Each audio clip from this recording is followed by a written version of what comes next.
Ассалаумалейкум, құрметті миллионерлер, қалдарыңыз қалай? Егер сіздің баспанаңыз болмаса, осы видеоны мұқият және аяғына дейін қарап шығыңыз. Бұл сіздерге пайдалы болады деген ойдамын. Себебі бұл жерден біз осы Қазақстанда қазір уақытта жаңа жүйе іске қосылып жатыр. Бұрындары осы тізім болатын, өзіңіз білесіз, тізімге тұрасыздар, күтіп отырасыздар. Енді қазір уақытта бұл кішігірім өзгертіліп жатыр және бұл тізім бұрынға қарағанда әлдеқайда тезірек қимылдайды деген сияқты осындай қазір ақпараттар шығып жатыр. И басты айырмашылық қандай? Осы видеоға лайк басып, подписка басып, колокольчик басып отырыңыздар, ал біз бастаймыз.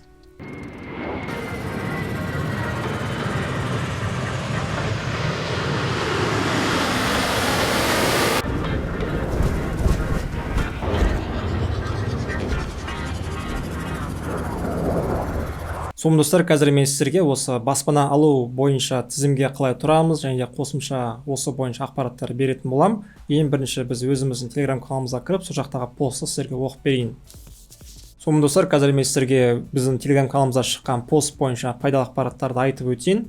Егер біздің телеграм каналыма тіркелмеген болсаңыздар, онда осы видеоның описаниясына қалдырып өтем. Сол жаққа сілтеме арқылы басып, телеграм каналымызға тіркеліп, сол жақта бізде чат та бар, ашық чат бар. Сол жақта өзіңіздің сұрақтарыңызды қойып, сұрап деген сияқты бір-бірімізден біз ақыл оймен бөлісіп отыратын боламыз. Сол себепті біздің телеграм каналымызға тіркелуді ұмытпаңыздар. Енді осы пост бойынша қазір ақпарат беретін болсам, бізде Қазақстанда тұрғын үйді бөлудің жаңа жүйесі іске қосылды және бұл жүйе біртұтас болады. То есть бұл жүйені жеке әкімшіліктер басқара алмайды.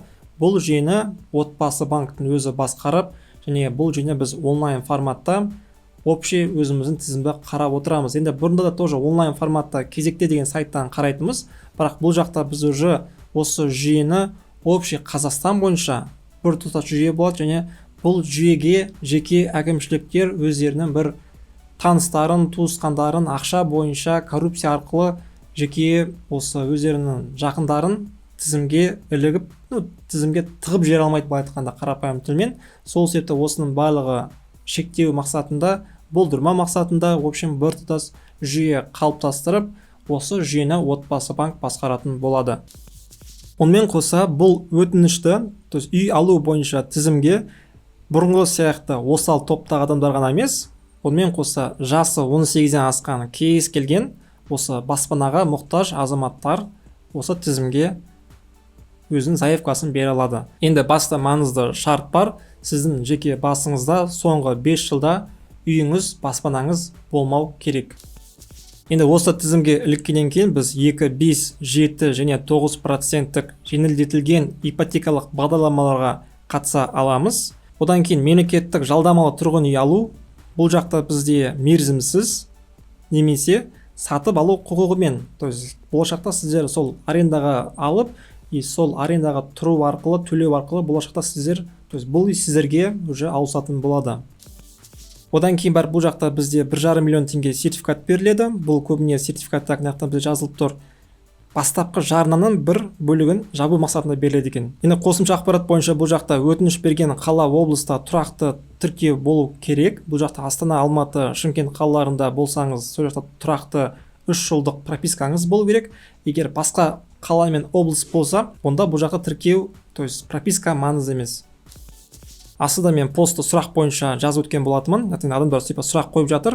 Тұрғын үй қалай бөлінеді? Енді яқтан бізде алдымен тұрғын үй келесі басым санаттағы адамдарға беріледі. Бұл осал топтағы адамдарға 70%, қалған азаматтарға 30%. То есть қалған осал емес топтарға 30% болып бөлінеді. Енді осал топтағылар бұл өздеріңіз білесіздер, мүгедектік бар, көп балалы аналар бар деген сияқты, жетім жесірлер и тағы басқа. Кімдерге баспана берілмейді? Соңғы 5 жылда тұрғын үйі болғандарға және бұрын мемлекеттік тұрғын үй алғандарға, немесе жекешелендірілгендерге, немесе әртүрлі бағдарламаға қатысып алғандарға деген сияқты. В общем, любой мақсатта үйіңіз болса, алған жолыңыз маңызды емес. Басыңызда үйіңіз болса, сіз уже бұл бағдарлама арқылы немесе осы тізім арқылы сіздер үй ала алмайсыздар. Енді бұл постты сіздер телеграмға кіріп толық оқып шықсаңыздар болады. Енді ең басты сіздерге маңызды ақпарат, бұл тізімге қалай тіркелеміз, қалай осы тізімге біз кірсек болады деген кезде, ең басты сіздер жасыңыз 18-ден жоғары болу керек және басыңызда соңғы 5 жылда үйіңіз болмаса, сіздер осы іс қимылды жасап тізімге тіркеле аласыздар. 24 мамырдан бастап, 2025 жылдан бастап сіздер мына жақта мен сайттардың бәрін жасап қойдым, и сайттарын тоже осы видеоның описаниесіне қалдырып өтетін боламын. Енді достар, бұл постты толық өздеріңіз оқып шықсаңыздар болады. Сілтемесін мен описанияға қалдырып өтемін. Біздің телеграм каналымызда бұл пост тұр. Енді қысқаша айтып өтейін, сіздер осы санаттағы топтарға немесе сіздердің соңғы 5 жылда бастарыңызда үйлеріңіз болмаса, и тізімге сіздер өздеріңіз уверен болып тұрсаңыздар, тізімге мен былай бүкіл шарт бойынша мен ілігіп тұрмын десеңіздер, онда мен сайттың астына қалдырамын. Сол сайтқа кіресіздер, сол жақтан ETSP ключ арқылы сайтқа кіріп, и 24 мамырдан кейін сіздер сол жақтан уже заявка бере аласыздар. И қосымша түсінбеген сұрақтарыңыз болса, лучше отбасы банкке хабарласып, сол жақтан сұрап алсаңыздар болады. Немесе болашақта мен осыған бөлек бір видео түсіретін боламын.